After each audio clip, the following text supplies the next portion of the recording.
नमस्कार दोस्तों, स्वागत है आपका मेरे यूट्यूब चैनल पर। और आज हम एक टॉपिक के बारे में बात करने जा रहे हैं जो कि इंडिया की सिक्योरिटी से रिलेटेड है। जो कि ये है कि पिछले महीने नवंबर में हमने डिसाइड किया था कि हम लोग क्या करेंगे, एक मिसाइल टेस्ट करेंगे। उसमें जैसे ही हम लोगों ने कहा कि हम लोग मिसाइल टेस्ट करेंगे, चाइना ने तुरंत ही अपना एक युआन बैंक 6 नाम की स्पाई शिप श्रीलंका के हम्बनटोटा पोर्ट पर डॉक कर दी, जिससे कि हम लोग अगर मिसाइल टेस्ट करते तो सारी डिटेल्स उन्हें मिल जाती। तो हम लोगों ने वो मिसाइल टेस्ट वहाँ पे डिले कर दिया। सेम मिसाइल टेस्ट हम लोगों ने सोचा कि 15-16 दिसंबर के बीच में करेंगे, लेकिन जैसे ही हम लोगों ने डिक्लेयर किया ये बात, चाइना ने इस बार फिर से युआन बैंक 5 नाम की एक स्पाई शिप है जो कि इंडिया में भेज दी है। बेसिकली इंडियन ओशन रीजन में भेज दी है और श्रीलंका के हम्बनटोटा पोर्ट पर वो डॉक कर गई है। इससे होगा क्या कि जब भी हम 15-16 दिसंबर को मिसाइल लॉन्च करेंगे तो वो सारी इन्फॉर्मेशन गैदर कर लेगी। फिर चाइना वाले अपना डिफेंस उस अकॉर्डिंग डेवलप कर सकते हैं, तो हमारी मिसाइल का कोई मतलब ही नहीं रह जाएगा। लेकिन अब इंडिया ये भी नहीं कर सकता है कि बार बार क्या करे कि अपनी मिसाइल का जो लॉन्च है उसको डिले करता रहे। ये हमारे पास ऑप्शन नहीं है, क्योंकि कब तक करते रहेंगे। उनके पास ऐसी लगभग लगभग 8 से 9 स्पाई शिप हैं, तो कोई ना कोई स्पाई शिप वो भेज ही देगा। ठीक है। और ऐसा भी नहीं हो सकता कि हम केवल 3-4 घंटे पहले बताएं और हम मिसाइल टेस्ट कर लें। मिसाइल टेस्ट करने के लिए कम से कम 15 से 20 दिन, महीने भर पहले बताना पड़ता है कि मिसाइल टेस्ट करने जा रहे हैं। हमको एक रीज़न बताना होता है कि इस रीज़न में आप कोई भी एयरप्लेन नहीं उड़ सकता है, कोई भी पानी का जहाज़ नहीं गुजर सकता है, तो उसको पता चल ही जाता है। अब देखिए, युआन बैंक 5 कहाँ से होते हुए आई है? ये साउथ चाइना सी से होते हुए आई है। और ये सुंदा पोर्ट जो है, सुंदा स्टेट, स्टेट में बताओ अगर आपको किसे कहते हैं तो स्टेट कहते हैं बेसिकली जो दो लैंड मासेस को एक पानी की पतली सी पट्टी होती है जो दो लैंड मासेस को जोड़ती है, उसे स्टेट कहते हैं। तो ये देख रहे हैं आप, सुंदा स्टेट इंडोनेशिया के बीच में, इंडोनेशिया के जो लैंड मासेस है उनको जोड़ रही सुंदा स्टेट। यहाँ से ये युआन बैंक 5 आई और आ करके सीधे श्रीलंका के हम्बनटोटा पोर्ट पर आकर के डॉक हो गई। अब 15-16 दिसंबर को जब मिसाइल टेस्ट होगा तो ये कोशिश करेगी कि इसको ज़्यादा से ज़्यादा इन्फॉर्मेशन मिल जाए। जैसे हमने ये रीज़न डिक्लेयर कर दिया कि इस रीजन में भाई ये 5400 किलोमीटर का रेंज है, कि इस रीजन में 15 से 16 दिसंबर के बीच में कोई भी एयरप्लेन अपना ना फ्लाई करे, कोई भी पानी का जहाज़ ना निकले। और जैसे हमने ये डिक्लेयर किया, चाइना को पता चल गया कि हाँ भाई, ये इंडिया वाले क्या करने जा रहे हैं, मिसाइल टेस्ट करने जा रहे हैं। चाइना ने फटाक से अपनी युआन बैंक 5 भेज दी। ठीक है, तो हमारे पास ऑप्शंस कम है, अब हमको टेस्ट करना ही पड़ेगा क्योंकि हम उसको टाल नहीं सकते हैं। अच्छा हाँ भाई, इस बार ये वो है कि भाई जो चाइना की सैटेलाइट्स हैं वो इंडियन ओशन रीजन के ऊपर नहीं है, तो जो इनकी शिप केवल डेटा कलेक्ट कर पाएगी हम्बनटोटा पोर्ट पर खड़ी होकर के। बाकी इनकी जो सैटेलाइट है वो ये डेटा नहीं कलेक्ट कर पाएगी।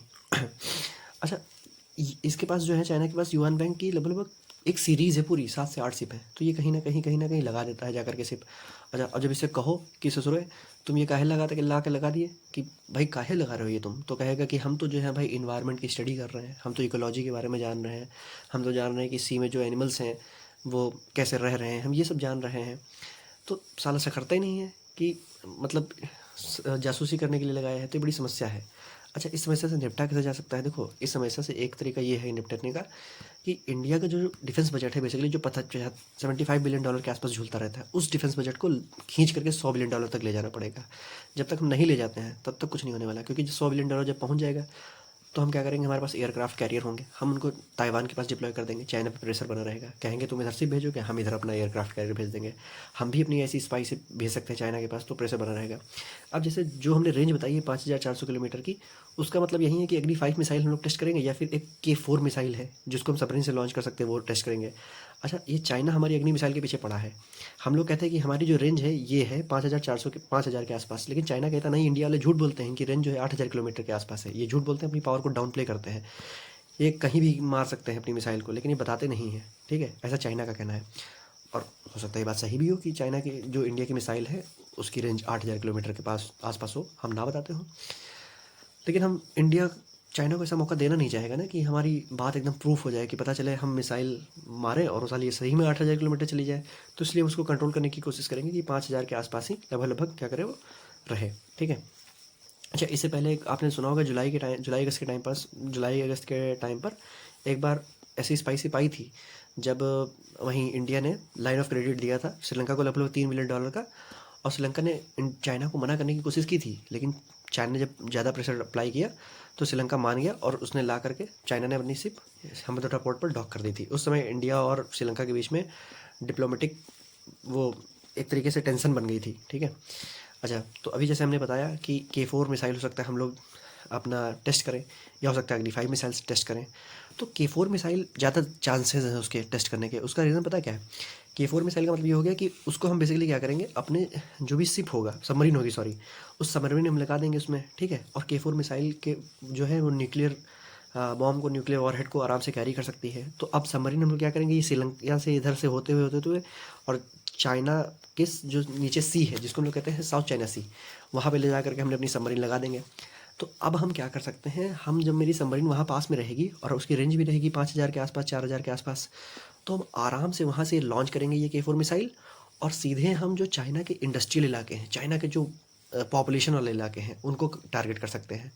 मतलब भारी नुकसान चाइना को पहुंचा सकता है। अगर मान लो चाइना, इन केस अगर चाइना और इंडिया का वॉर होता है तो हमारे पास एडवांटेज रहेगा, ठीक है।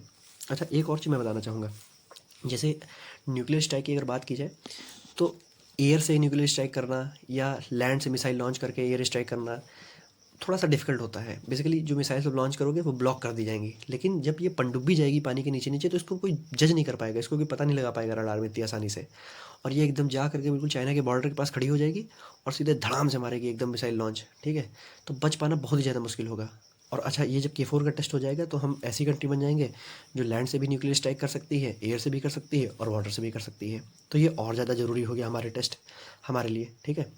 और दूसरी चीज़ है, इसको रोक पाना भी मुश्किल होगा थोड़ा सा। तो हमारी कोशिश यही है कि ये टेस्ट हो जाए और आराम से हम, मतलब एक प्रेशर बन जाएगा इससे चाइना पे कि हाँ, अगर इन केस हम अगर इंडिया पे अटैक करते हैं तो हो सकता है कि इंडिया की सबमरीन हमारे पोर्ट के पास ही खड़ी हो और तुरंत K4 लॉन्च कर दे, तो हम बचेंगे कैसे, ठीक है। तो ये चीज़ हो गई। अच्छा, अब जैसे ये तो टेस्ट चलो हम लोग अब की बार कर लेंगे, ठीक है, कि इस बार जो है चाइना की सैटेलाइट इंडियन ओशन रीजन के ऊपर नहीं है तो हम आराम से टेस्ट कंडक्ट कर लेंगे। लेकिन हम ये कब तक ऐसे करते रहेंगे, ये भी कोई तो सोल्यूशन होना चाहिए, ठीक है। तो इसका क्या सोल्यूशन हो सकता है? सोल्यूशन यार यही है जो भी मैंने पहले बताया कि $75 बिलियन जब तक हमारा डिफेंस बजट रहेगा तब तक बहुत मुश्किल है चीज़ें। इस डिफेंस बजट को लगभग $100 बिलियन के आसपास होना चाहिए, ठीक है। 75 से $76 बिलियन के आसपास हमारा डिफेंस बजट झूलता रहता है। जब तक ये $100 बिलियन नहीं होगा तब तक हमारी बहुत सी समस्याएं जो है चलती रहेंगी, ठीक है। अब जैसे हमारे पास 2 एयरक्राफ्ट कैरियर हैं, एक अरेबियन सी में रहता है, एक बे ऑफ बंगाल में रहता है। अगर हमारे पास तीसरा एयरक्राफ्ट कैरियर हो तो बेसिकली हम अपने इंडियन पोर्ट्स को तो बचा ही सकते हैं और तीसरा जो हमारा एयरक्राफ्ट कैरियर होगा उसको हम भेज सकते हैं कहीं भी। मतलब हमने ताइवान के पास खड़ा कर दिया तो चाइना पर प्रेशर बन जाएगा। हम ऐसी शिप्स डेवलप कर सकते हैं बेसिकली जो स्पाई शिप्स है, ठीक है। तो भी हम चाइना पर प्रेशर बना सकते हैं। और देखिए, अपने दुश्मन से हमेशा ना मजबूत होने की कोशिश करनी चाहिए इंसान को, ठीक है। अगर दुश्मन आपका मजबूत रहेगा तो आपको दबाएगा ही दबाएगा, ठीक। तो ये चीज़ हो गई। अच्छा, दूसरी चीज़ ये है कि इंडिया कभी भी पहले न्यूक्लियर अटैक करने की बात नहीं करता है। हम लोग इसलिए K4 का टेस्ट करना चाह रहे हैं कि इन केस हम पे अगर न्यूक्लियर अटैक हो तो हम कम से कम अपने आप को डिफेंड तो कर सकें, हम न्यूक्लियर स्ट्राइक उस रिटर्न में कर तो सकें, ठीक है। अब जैसे ये क्वेश्चन है कि what are the different Indian type of Indian missile, तो surface to air missile, air to air missile, surface to surface missile और मिसाइल डिफेंस जिसको कहते हैं, इंटरसेप्टर मिसाइल जो मिसाइल को हवा में बेसिकली दगा देता है एक मिसाइल दूसरी जा करके, ठीक है। तो ये 4 तरीके की। तीसरी ये होगी cruise missile, submarine launch missile और एंटी टैंक मिसाइल। और ये दूसरा क्वेश्चन और देख लीजिएगा, who is known A missile women. तो टेसी थॉमस जो है ये इंडियन साइंटिस्ट थी, साइंटिस्ट है और डायरेक्टर जनरल है aeronautical system and the former project director of अग्नि 4 मिसाइल इन DRDO। इनको मिसाइल वुमेन के नाम से जाना जाता है, ठीक है। तो नाम याद रखिए, Tessy Thomas, missile women of the India. और मिसाइल मैन कौन थे, तो APJ अब्दुल कलाम थे ही। APJ Abdul Kalam missile man और missile women Tessy Thomas. Tessy Thomas is missile women of the India, याद रखना है, इंपॉर्टेंट है। एक और तरीका है जिससे हम अपने ये जो टेस्ट हैं बेसिकली मिसाइल्स के, मिसाइल की जो लॉन्चिंग है वो कर सकते हैं और चाइना की स्पाई शिप जो आती है उसको हम ब्लॉक कर सकते हैं। वो होता है पेट्रोलिंग। पेट्रोलिंग में क्या करते हैं, पेट्रोलिंग मतलब होता है एक पॉइंट से दूसरे पॉइंट तक बेसिकली क्या करते हैं, हम लोग आते जाते हैं बार बार, ठीक है, उसकी निगरानी करते हैं। तो अभी इंडिया ने लगभग मार्च के आसपास फ्रांस के साथ मिलकर के पेट्रोलिंग की थी। तो जब हम हैवी पेट्रोलिंग करते हैं तो हम बेसिकली उसमें पनडुब्बियाँ, जहाज एक पॉइंट से दूसरे पॉइंट पर आते जाते हैं, ठीक है। तो उस समय हम चाइना को कह सकते हैं कि ये भाई साहब ऐसा है, बहुत पेट्रोलिंग कर रहे हैं भारी, अगर आप बीच में आए तो आपका जहाज़ उड़ आ जाएगा, तो बाद में मत कहिएगा। तो उसका शिप ब्लॉक हो जाएगा, नहीं आ पाएगा, ठीक है।